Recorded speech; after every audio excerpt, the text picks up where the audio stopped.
I found the key in the pocket of a coat she'd sworn she never wore anymore, and in 40 seconds, the life I thought was solid rearranged itself into something sharp and unfamiliar.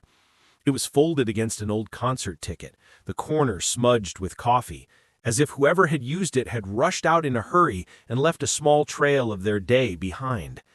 I held the metal in my palm and understood, with the terrible clarity of somebody reading the last page of a book out of order, that there were chapters of her life I hadn't been invited to.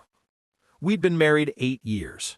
Our marriage had the kind of comfortable rhythm that makes strangers smile at you in grocery stores.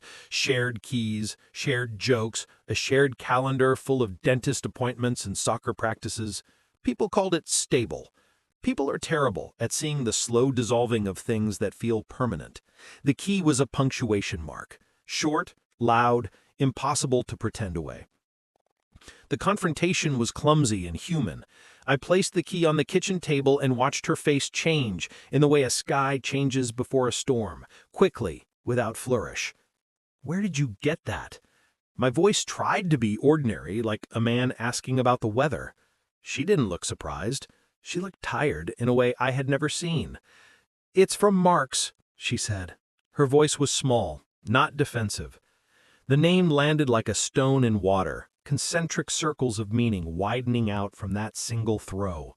She told me it started as a harmless thing, a project, a late-night brainstorm, a friendship formed over exhaustion and fluorescent lights. He had been a client at first, then a colleague, and then someone who texted just to say, "How are you?" She hadn't meant it to become anything. "We both made a kind of mistake," she said. Her hands found the edge of the table as if she needed to steady herself. "It wasn't about you not being enough, it was about me being empty and confusing that emptiness for something I deserved." Her honesty cut through the cinematic expectations I had. No shouting, no dramatic slamming of doors. Instead, there were details. A date night missed, a bedtime story interrupted by emails, the gradual erosion of curiosity. She described nights when she felt invisible in the only place she wanted to be seen.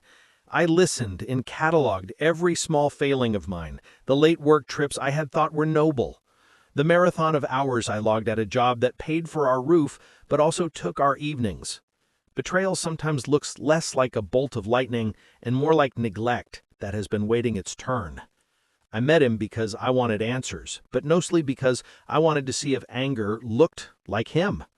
Mark sat across from me in a cafe that smelled like burnt sugar and regret.